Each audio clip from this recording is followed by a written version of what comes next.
Bismillahirrahmanirrahim. Assalamu alaikum. I'm Ahmed Nawaz and welcome to this very exclusive program on PTV World. We're here at the aircraft manufacturing factory in Kamra and we're celebrating Pakistan's Independence Day and Pakistan Air Force Day. All the noise you can hear behind me is the work being done in producing one of the best machines for Pakistan, that is the JF-17 Thunder, the pride of Pakistan. There's the sub-assembly that you see here where different parts are being manufactured. We'll be showing you all of these details, of course, from the parts manufacturing towards the sub-assembly and then towards the final assembly where the aircraft is then put together and, of course, handed over to its designated squadron and, of course, tested by test pilots at the same time as well. So let's just go and take a look where the JF-17 is produced in Pakistan.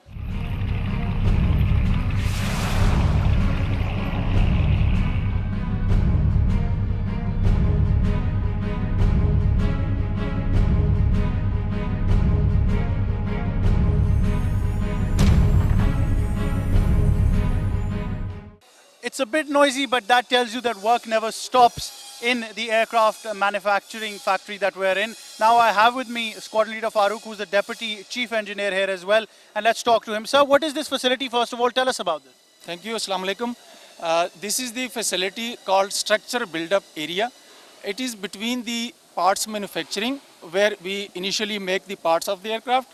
Then at this facility, we assemble those aircraft and we push it to the final assembly hangar where all the assemblies are joined together and it becomes in the shape of the aircraft. Here we start from for example, this is the model. We look into this model and we follow some document, which is the assembly procedure, how we assemble the aircraft. This is the first phase of the wing of JF-17 aircraft. All the structural parts are assembled together in the first phase of the wing assembly area. Now after assembly the structure part, there are two colors. We can see the green color and the yellow color. The green color shows this is the area where fuel will be stored ultimately when the wing is manufactured in the final shape. After this phase, we bring the wing assembly to final assembly stage where we install skins of the wing. Then it becomes the whole, after completing this area, we bring it downstairs and we install the upper skin on the wing. Now it is almost in the final shape. FOD is being carried out. Then the final panels will be closed and leak test will be carried out. When it is completed, it will be pushed to final assembly to install on the aircraft. Just like the wing, we also manufacture this VT sub-assembly. Same process, almost same process. Also we manufacture the front fuselage, middle fuselage, rear fuselage. These fuselages are combined together over here with the help of the jigs. And after making all these assembly, we push them to final assembly stage where they are assembled together and it becomes in the form of the aircraft. Definitely. Thank you so much. I have with me Squadron Leader Tayyib, who's the Deputy Chief Engineer at this facility we are in. Tayyib, assalamu alaikum. Wa alaikum salam ji. Tayyib, first of all, tell me, what do we see here? What is this facility? And tell us about the amazing machinery that we see behind us. Ji, this is Structural Workshop 107. The machines behind you are 5-axis machining centers. They are actually machining aerospace standard aluminium here. We receive raw material and we cut the parts, we machine the parts according to the features and dimensions we require here. So we are running these machines 24/7 here and the required parts are being manufactured here and they are being assembled for JF-17 aircraft in further assembly processes. And it's important to see that these are not common machines that are available everywhere. So this is a state-of-the-art facility of Pakistan Air Force. Exactly, this is state-of-the-art facility. These 5-axis machining centers are one of the best in aerospace business all over the world. And you can see that they are Forest Ligne French machines and they have high accuracy. The accuracy we are machining here are in microns and they are highly accurate machines. Thank you so much, Tayyib. Thank you. We're in the final assembly area now where the aircraft is put together and of course from here onwards it goes towards the testing phase. I have with me Squadron Leader Hassan who would be explaining different aspects of his domain as well and he's a test engineer. Assalamu alaikum. Wa alaikum assalam. How are you, sir? Alhamdulillah. Right, do tell me about your domain of work. When we call you a test engineer, what does that mean? Actually, as a test engineer, I have to do two specific things. Number one is as soon as the aircraft is manufactured from the final assembly, we receive the aircraft, we verify the aircraft's reliability through functional check flights. And moreover, we carry out the test and trials of the aircraft, keeping in view the improvement in the system, and we provide like the higher ups with the field level information in order to improve the system. Right. How would you rate GF-17 as an aircraft in your domain? Because we obviously say that this is something that is continuously advancing in terms of its technology. Of course, this aircraft is basically designed keeping in view the present and the future requirements. The aircraft structure, especially the avionics structure, is purely modular, which helps the aircraft. I would like to say that just by replacing one component or one box in the aircraft, I can upgrade the aircraft. So, in such a way, the aircraft is continuously evolving, and all the things, all the components, avionics, is continuously improving with the passage of time. Thank you so much, Asan. Good enough. Thank you very much. I'm now at the final assembly area, which is considered one of the most important locations of the aircraft manufacturing factory in terms of the JF-17 Thunder. And I have with me a gentleman who's the manager for avionics, Squad Leader Arsalan. Assalamu alaikum. Walaikum assalam. Arsalan, do tell me about this, because we have heard from multiple people that this is the most important place in the aircraft manufacturing factory. Why is it so? Yes, this is the birthplace of JF-17. We receive all the major assemblies from structure build-up group over here, and then those assemblies include wings, vertical tail, horizontal stabilizer, and then we assemble all of these major assemblies over here. And then the aircraft goes through the assembly process in which the build-up of hydraulic pipes, nitrogen pipes, and various electrical components and avionics components are installed. And from there onwards, we do the comprehensive testing of various flight control systems and other systems of the aircraft. And from eventually, it goes through various processes and comprehensive testing, and then it rolls out from here to the flight test station for further qualification stages. Well, this does look like, because we're seeing people are still busy with their jobs, that this is a place that never sleeps, probably working round the clock. Yeah, we work 24/7 over here, and we are proud of that. It is a cumbersome process. It has various stages, and it needs dedication to do this job. And mashallah, we are now self-reliant in it. There are many components to the AMF, but one of the most important, I think, and in terms of the largest export that Pakistan Air Force and Pakistan has, it is definitely the Super Mushak, being deployed by the Pakistan Air Force as the main training aircraft as well, and for so many other countries as well. We've now been joined by Wing Commander Amir, who is here and who is heading the aircraft manufacturing, obviously, in this Mushak factory as well. Let's talk to him. Sir, Assalamu alaikum. Walaikum salam. How are you, sir? I'm fine, thank you. Right, so do tell us about the Super Mushak and what we're doing here in this complex right now, because we understand what an important factor this is for Pakistan Air Force. Actually, Super Mashak aircraft is the, we can call it is the backbone of this PAC, and it is a commercial venture also, and we also deliver the Mashak aircraft, Super Mashak aircraft to Army and other sister forces and international customers. And this also gives a very good impact on the national economy. Right. So do tell us about the aircraft itself as well, because we know it's a primary aircraft for Pakistan Air Force for training. And now the Super Mushak that we're seeing, obviously there was a Mushak before, this is a new variant at the same time. Do tell us about this. Actually, we started with the Mashak aircraft that is basically used for the training of our pilots, and then we converted it to Super Mashak aircraft. The Super Mashak is a more powerful aircraft. It is a 260 horsepower aircraft, and we have the complete capability to produce this aircraft in Pakistan. Only the engine and propeller, we use it from the international. Otherwise, all the items we assemble here and we make it here. And previously, when we were being trained last 22 years ago, so we used to have an analog complex machine to fly, and we used to give them to the 17 years or 18 years old boy. So that is a difficult thing for him.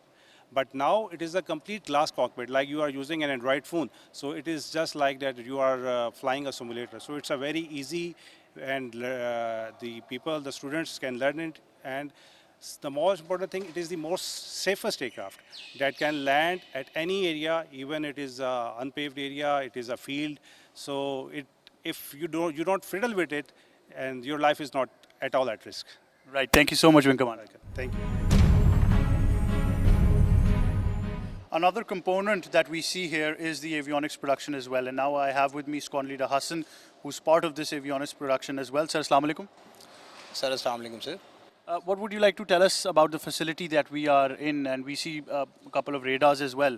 So can you please brief us on what is happening and what the facility over here is for? Sir, I am Squadron Leader Hassan from Avionics Production Factory.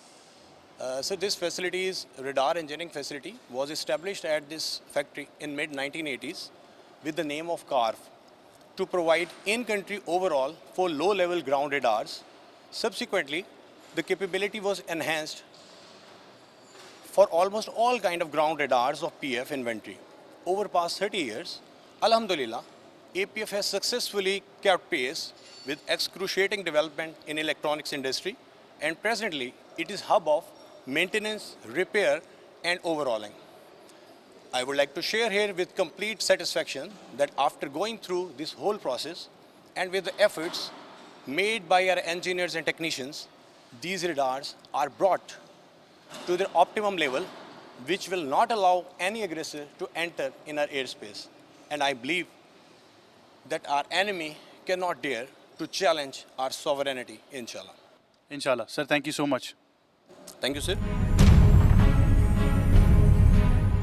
We have with us now Squad Leader Inam, who would be briefing us on the various components that we see behind us. Of course, we see a lot of radars and a lot of equipment as well. Assalamu alaikum, how are you? Sir, Walaikum Salam. Thank you, sir. Right, what can you tell us about this facility that we are in and the machinery we see behind us? Sir, this is a radar integration and test setup.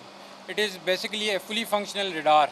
Its electronic and display portion is installed inside this room, while its antenna is installed outside. Here we use this setup as a reference system during radar overhaul. When we receive a radar for overhaul, it is first completely dismantled and stripped down to components and sub-assembly levels. Then these components and sub-assemblies are repaired and optimized at their respective shops, and then finally installed and functionally tested at this setup before its final integration. So this is all.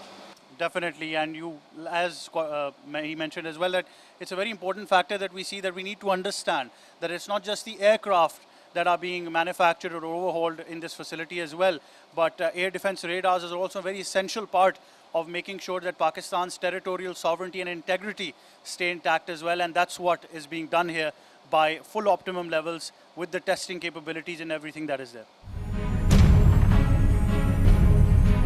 Right, it's not just the overhauling that we're talking about. Of course, modern day security challenges with the enemy modernizing as well in terms of their equipment, in terms of their military hardware. There are new challenges, new security threats that are there as well. And therefore, evolution of any force is very necessary. And that's what we see here as well, where in this radar that we call it, and it has been upgraded from a 50-year-old system towards something that you see just behind you. And I'd like Inam to tell us more about this. Tell us about the upgradation that we're seeing here, because obviously with modern day challenges, we have to evolve. So basically we deal with overall of ground radars. But additionally, we are continuously endeavoring to upgrade our radar fleet in order to make it compatible with the latest challenges and the, the latest warfare challenges.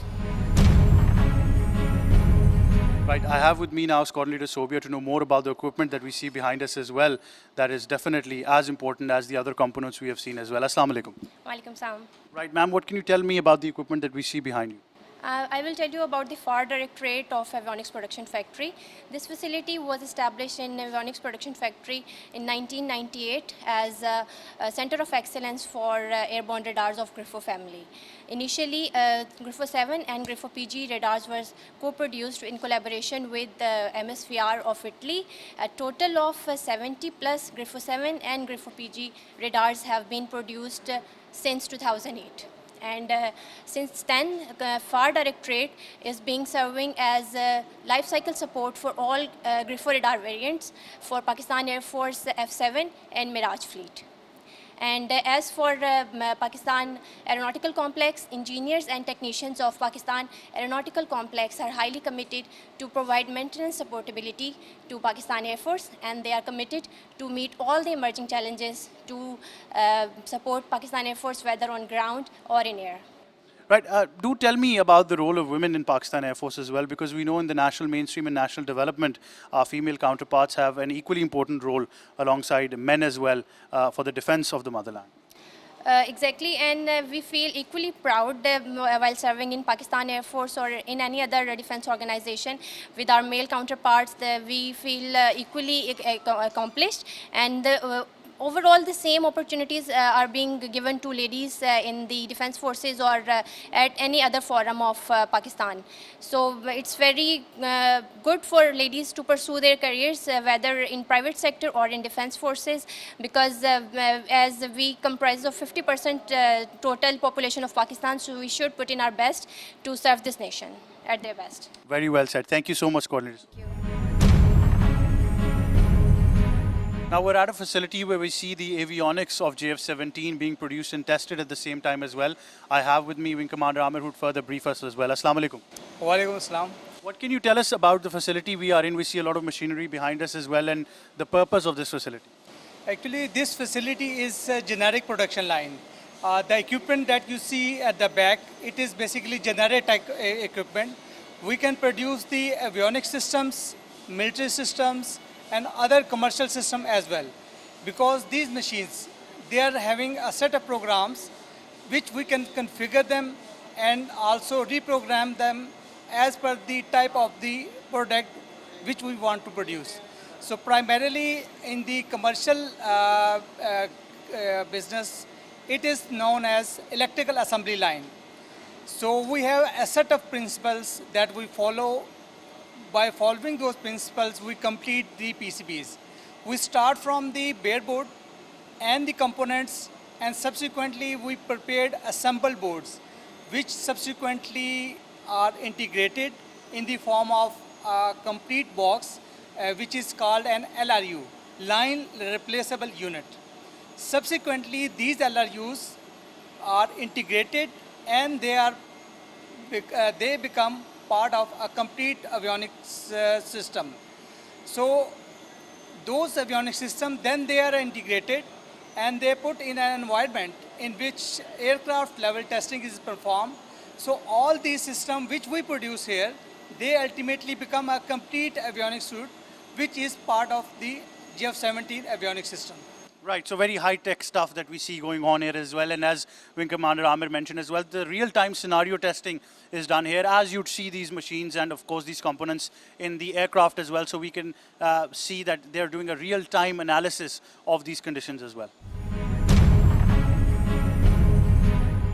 Right, we've talked about a lot of things that are going into avionics as well, and one integral part is integration of the weapons and the flight systems as well. Now I have with me Flight Lieutenant Jamal, who would brief us about the simulator type of things that we are seeing here, a lot of computers and a lot of stuff being done. So let's just ask him. Assalamu alaikum, Jamal, how are you? Oh, Islam, I'm fine. How are you?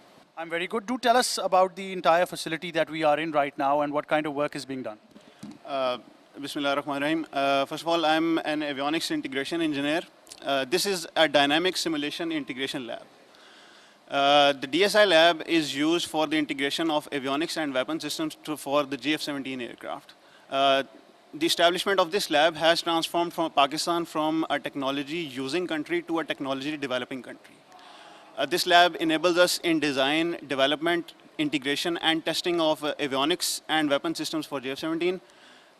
Here we develop the operational flight program for the aircraft, which enhances the overall fleet capability for the aircraft. The avionics integration team has always been the core participant in the envisaged vision of self-reliance for Pakistan. In our country, avionics integration team is the sole authority in this dominion. And we have integrated complex avionics systems with diverse standoff weapons, and also multiple types of pods. The standoff weapons we have integrated include those which were instrumental during the Operation Swift Retort also. So I would say that avionics integration has always been and will remain the backbone of the JF-17 program. And we understand that this is a recently developed facility because the dual seat version is one of the new versions of the JF-17, and we have a Block 3 in the process as well. Yes, this lab is specifically for a dual-seat aircraft. We also have another lab, DSI-1, for single-seat aircraft. another lab which is under process, under development, under construction for the Block 3 aircraft. But the Block 3 is in prototype version, so we will see it in the near future also. There's a lot of things involved with this as well, because we see that it's becoming cost effective now for Pakistan in terms of our indigenous production, and that's one of the important things about indigenization, isn't it? Yes, this lab is instrumental in making Pakistan self-reliant. When we know about the design of the avionics which is working in the aircraft, we can also help develop our own indigenous industries, like we have other industries like AWC and ASCOM. They also assist in developing different avionics systems, which also use the design knowledge which we have acquired. So it is a very important, and as I have mentioned earlier, that it is the backbone of GF-17 program. Right, definitely is. Thank you so much, Jamal. Thank you very much. Right, as Jamal said, that this is the backbone of the GF-17 program as well, and definitely it's through this integration that we see cutting-edge technology now being improved and advanced at every stage that we see the GF-17 in. We're at the MRF now, where behind me you see a machine that has an illustrious history of more than 50 years. So you can imagine what kind of overhauling is done here as well. And this is one of the key components of Pakistan Air Force, how they've been able to upgrade and modernize this aircraft and keep it in service for over 50 years. Does say a lot as well. And to talk more on this, we've got the Chief Engineer for Overhauling in this facility as well. We have Mr. Najam. Let's talk to him and let's see what he has to say. Assalamu alaikum, sir. How are you? Well, Islam, I'm fine. How are you? I'm very good, sir. Kindly introduce yourself and as your responsibilities here in the facility. I'm Group Captain Najam and I'm Chief Engineer over here. It is the aircraft overhauling group. Here, the Mirage aircraft is being overhauled. As you know that this aircraft is being with us for the last 50 years and its overhauling is being done over here. Since as you know that this aircraft was procured from France, from Dassault Aviation, and the OEM, they had defined its 2 overhauls only. But with our own expertise and with our own technical expertise and technical know-how, we have been able to undertake its even 4th overhaul. And it is because of this capability that we have achieved. This aircraft is so potent and it's flying with new modifications as well. And as you already know that what it has, how it has proven itself during the swift retort. And even the Rafale even Indians have procured, they cannot match the expertise, the potency of this aircraft because of the various modifications, and because how we are maintaining this aircraft. It is because of these skillful technical hands which are behind this aircraft, not only over here, also at the field level, and especially being at MRF. Having acquired this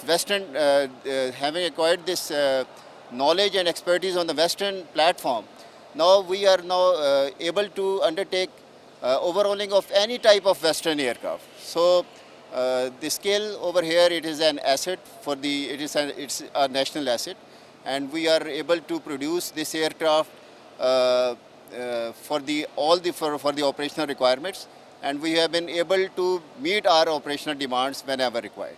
Sir, I'm tempted to ask you, because we know the purpose of this aircraft with French technology, with the huge delta wing that we see for deep penetration into enemy territory, air to ground, the primary role. But with our overhauling skills and expertise, we have been able to make this aircraft into almost a multi-role aircraft, haven't we? Yes, of course. Now it's not only for the air to ground role only, or it is in fact a multi-role aircraft with a lot of armament capabilities, weaponry capabilities, and while maintaining its different aircraft systems. And now as you know that we have done even the pressure fueling modification on this aircraft, so due to which the performance and the endurance of this aircraft has increased paramount. So this is another capability that we have achieved, and with this the potency, the operational capability of this aircraft has really increased a lot. Definitely. Sir, thank you so much, Group Captain Najam, for your expert analysis of this entire detailed overview that we see of the MRF as well. Thank you very much. Well, you heard Group Captain Najam as well, the Chief Engineer of Overhauling, and obviously the Mirage is something that we all need to cherish as a nation as well. More than 50 years of illustrious history, and you know there's a lot to say about this machine as an aircraft, and of course as a prime weapon that has been used against enemy threats as well, because of course, like we said, French technology brought in those days from the 80s up till now, so many overhauls done, and definitely does prove the fact that Pakistan Air Force has the capability and the expertise needed for modern day requirements as well, even if it's using these machines from the 1980s and bringing them at par with the current regional security challenges that we see as well. Now we're at the ARF, which stands for the Aircraft Rebuild Factory. Now this is a very, very important component of this facility that we've seen here, because you can see not just the F7s, the F7 PGs, but recently as well, now they have the capability of overhauling the JF-17 Thunder aircraft as well. So you can realize what kind of importance the ARF has for Pakistan Air Force. And just recently, they've also now have the capabilities of assisting Pakistan Army Aviation as well for their helicopters, the Cobra gunships as well. They're overhauling, and of course, a lot of electrical work can be done here as well. So you understand the importance now of the ARF, what it has here for Pakistan Air Force, for the defense of the country indeed as well. And like I said, multiple aircrafts are being overhauled here as well, rebuilt at the same time as well. All things related to these aircraft could be done. So you've got a number of aircraft, including the F7, F7 PG, JF-17 Thunder, Army's helicopters as well, and also the K-8, which you've seen in the Sherdils as well.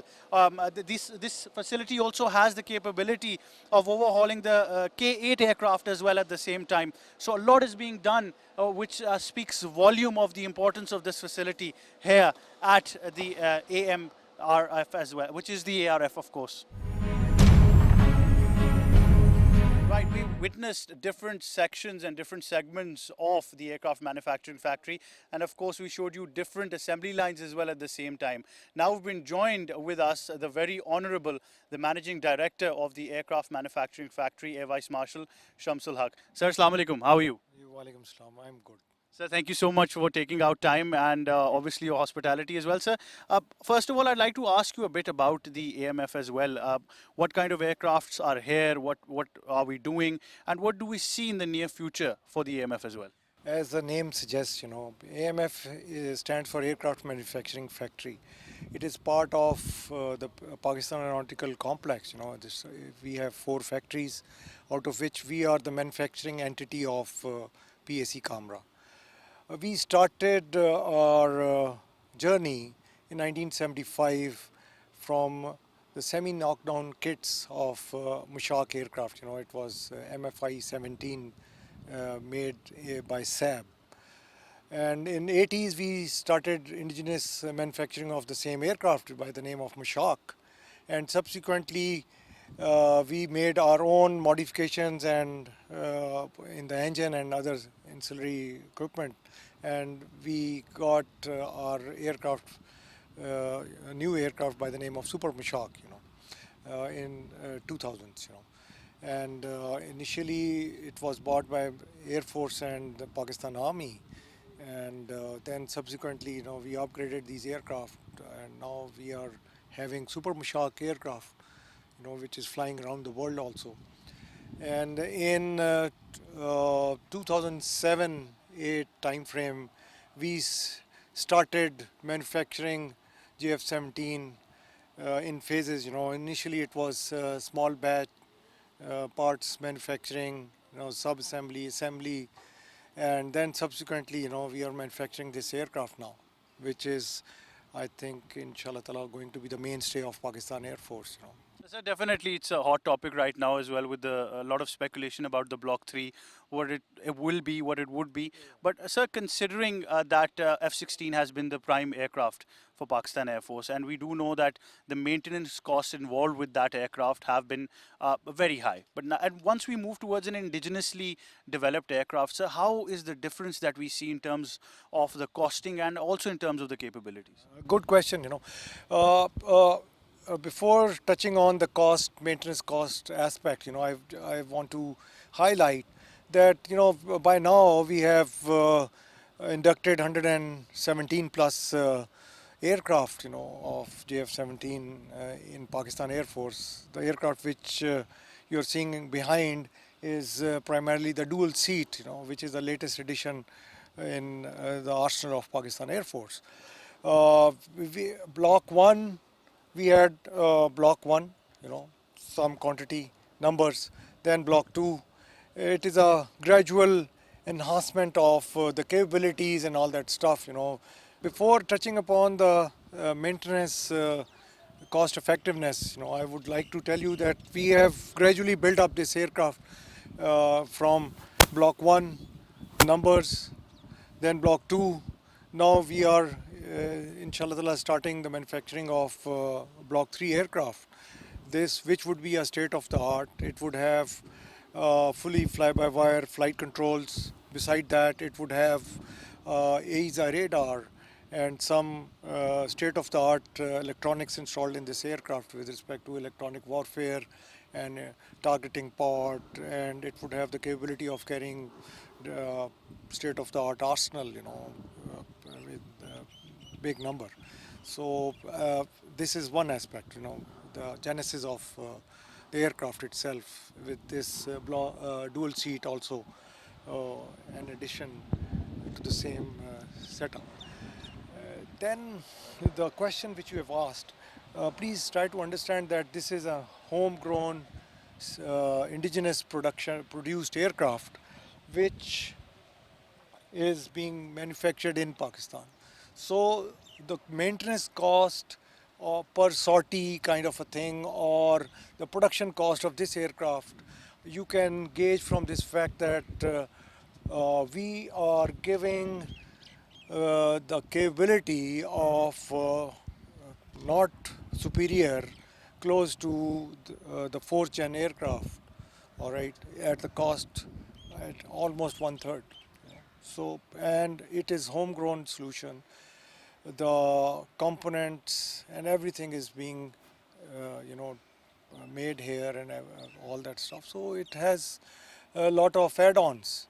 The same kind of aircraft platform has been bought. Not all right. Rafale is better than JF-17 in aspects, some aspects, but it has costed a lot to our neighbors. So this you can gauge from the fact that also, if you think, if you see at their indigenous program of Tejas, it has still not been inducted in their Air Force. So it speaks volumes of the professionalism of the engineers, the pilots, and the technical staff or workforce, which has done a marvelous job in producing this aircraft. Certainly, sir. It's not just a visibly beautiful bird that we see, but also in terms of considering the regional security situation now, Pakistan's geostrategic location at the same time. What would you gauge, sir, that does it live up to these expectations? Because it is something certainly for each and every one of us to be proud of. Yeah, sure. It is, you can gauge from this fact that this aircraft is capable of all the three roles. It is capable of having air-to-air fight, air-to-ground, and air-to-sea role. Normally, any modern state-of-the-art fourth-gen aircraft does not have this capability, or they do not give it to the nations, whosoever is making it. One, and number two, it costs a lot. And one more thing, I want to add on here is that it is not only the aircraft state of the aircraft, 4th gen, 5th gen aircraft, which matters. It is in a battlefield or air campaign.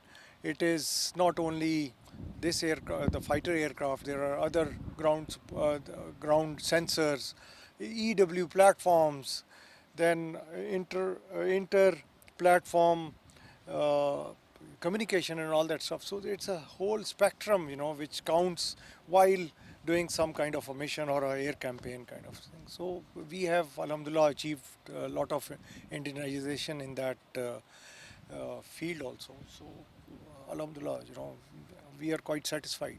And it's not just an aircraft, sir, that is living up to the expectations of the Pakistani people, but one very important aspect that I'd like to ask you and the public must know is that it is truly something that Pakistan is exporting at the same time as well. Not just this, but Super Mushak, which has been a prime export material for us as well. So your thoughts on that? Before touching upon this JF-17 aircraft export, let me inform you that, our primary flying training aircraft, Super Mushak, is flying around the world in various Gulf and African countries.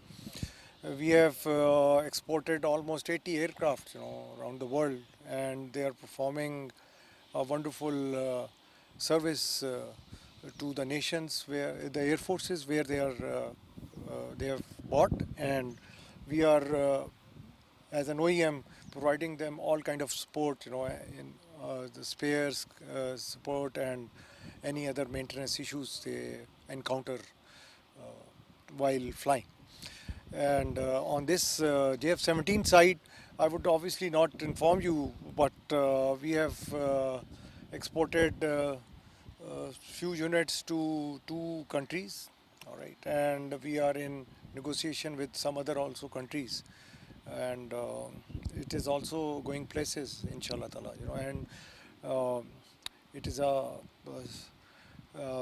kind of a proud moment or pride for us, that we are producing these aircraft and giving it to Pakistan Air Force also, and exporting them to different countries also.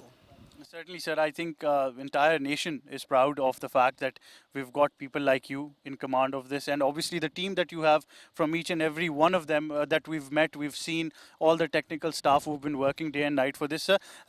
Finally, any message you'd like to give on the occasion of Defence Day and also Pakistan Air Force Day being celebrated as well? First of all, a disclaimer. All right, I am not the one. I am just heading a group of people who are intelligent, smart, just like any other Pakistani. They are pilots, engineers, technicians. I am just the head of the organization. I am blessed with some of the smartest brains Pakistan has to offer, or rather world has to offer. All right, and this is only because of their hard work, 24/7, 365. That these aircraft are being produced and combat ready in Pakistan Air Force and flying around the world also, Super Mushak and JF-17. The only message I want to give to Pakistani nation is that, we are blessed to have such a beautiful country. Absolutely, sir. Thank you so much for your time, and it's been an honor, sir, having you. Thank you. We talked about the asset, but you've got to talk about the people who are involved in testing this as well, because obviously these are the people who are going to finalize everything before obviously this gets inducted, and they're playing the key role in this as well. And for that very reason, I've been joined now on the plane. He's almost ready to complete whatever task has been given to him. He's a test pilot at here, the AMF as well, and he's a test pilot for the JF-17. He's none other than squadron leader Ikrash Munir. Assalamu alaikum, how are you? Walaikum salam. Thank you so much for having me on board. Right. I want to ask you first of all, what kind of aircrafts have you flown besides JF-17 so far? Well, prior to the JF-17, I had previously flown F-16 aircraft for 3 years. Prior to that, I have also an experience on K-8 aircraft along with F-7s. So right now, I have a hefty experience before coming here as a test pilot for JF-17 aircraft. So, Because you've been on the F-16 as well, and that has been one of the primary aircraft for Pakistan Air Force, and now JF-17, obviously something to be proud of, indigenously developed. How do you see both of these aircraft? Because we have been saying that JF-17 is perfect in every role as compared to any other aircraft. Well, first of all, the most important thing that is pertinent to this aircraft is that it is an indigenous aircraft. All this authority that we have related to this aircraft right now is not available with us with any other type of an aircraft. So, as long as the JF-17 is concerned, it has been referenced with the latest flying jets which are presently being operated around the world. So, we have the rooms of improvement all day long. So once JF-17 was induced, it has traveled a long way to the present state you are seeing it right now. So we started out bit by bit, and right now the position where this jet is presently at, it has traveled enormously way forward. Indeed, a way forward as well, and a way forward indeed, because right now what we're seeing is this is an aircraft which is a dual seat, because before that we've had a single seat version as well. So how would you rate this capability? Because people want to understand the difference and the importance of having a dual seat aircraft. Well, previously it used to be that JF-17 aircraft did not have a dual seat aircraft, so there were some impediments related to that. There used to be a new guy who's going to be coming in and converting onto this aircraft. He would do it directly without going through a dual seater. So for that, we used to have the people coming in with a greater flying experience so that the risk mitigation is catered for. But subsequently, with the induction of JF-17B, the pilots who are coming in for the conversions of JF-17 aircraft, their experience can be subsequently reduced. Along with that, it has a great, you can see, a prospect once it comes to training, because with an instructor sitting in the back seat, you can always instruct the student to how to fly that aircraft and how to employ this aircraft in the perfect way, as perfectly as possible. I think that's the best part about it for people who wanted to know, all the aviation enthusiasts who've been asking these questions through various platforms of what is the importance of a dual seat. So now you understand that if you've got an instructor with you, then it's another process to train a student on the aircraft in a dual seat as well. Finally, I'd like to ask you about the capabilities of this beautiful bird, because like we say that it is a multi-role aircraft, air to air, air to sea, air to ground. What kind of weaponry or payload, as we say, can it carry, and what kind of capabilities do we see it giving to Pakistan Air Force? Well, it is one state-of-the-art jet. Let me tell you, I've flown the F-16 as well, and this aircraft has been referenced with that aircraft. All the changes and all the developments that we have been carrying around for so long time, that have really come into a true life once we talk about this latest JF-17B aircraft. Furthermore, I'd like to add one thing as well, that do not treat this aircraft just only as a trainer aircraft. It is capable of carrying out all the mission capabilities just like a single-seater. So it has a dual purpose. It is also a combat fighter, as well as it is serving the purpose of a training aircraft. Apart from that, JF-17 aircraft, you can compare it with any other fourth gen fighter aircraft. You can compare it with that, because right now in PF, JF-17 is the aircraft which can simultaneously go for a long-range standoff delivery, as well as it has the capability of carrying a BVR. So you can be a swing role fighter where you can always go for an air-to-ground delivery followed by a air-to-air tasking as well. Apart from that, this aircraft is fully capable of carrying a targeting pod, whereby which you can carry out the air-to-ground targeting regardless of the day. You can do it at night regardless of the weather. Right. Apart from that, it has a very good standoff capability as far as the long-range air-to-ground missiles and bombs are concerned. It is also being employed in air-to-sea roles. So we have a very potent missile which makes this aircraft fully capable of carrying out an anti-ship vessel role. Right, they're called the few but the proud. They're the league of extraordinary gentlemen that are out there as well. And obviously, Viper plus Thunder drivers is what they call them. Thank you so much, Squadron Leader Ikrash, for talking to us, giving us the insight, and definitely good luck with your mission. Thank you so much. It was my pleasure. Thank you so much. Boy, is it noisy out here, but that is the thunder roaring. You can hear the noise behind me, and that is the real roar of the thunder as well. Now, Ikrash, since this is your baby, you're in command of this aircraft, how about, maybe I can get a few perks and be your Gibbs for some time? Why not? It would be my pleasure. You can always go and have a joy as guy in the back seat. There we go. I have with me an opportunity to be the guy in the back seat, and because obviously the pilot in command has told me I can, so maybe I should.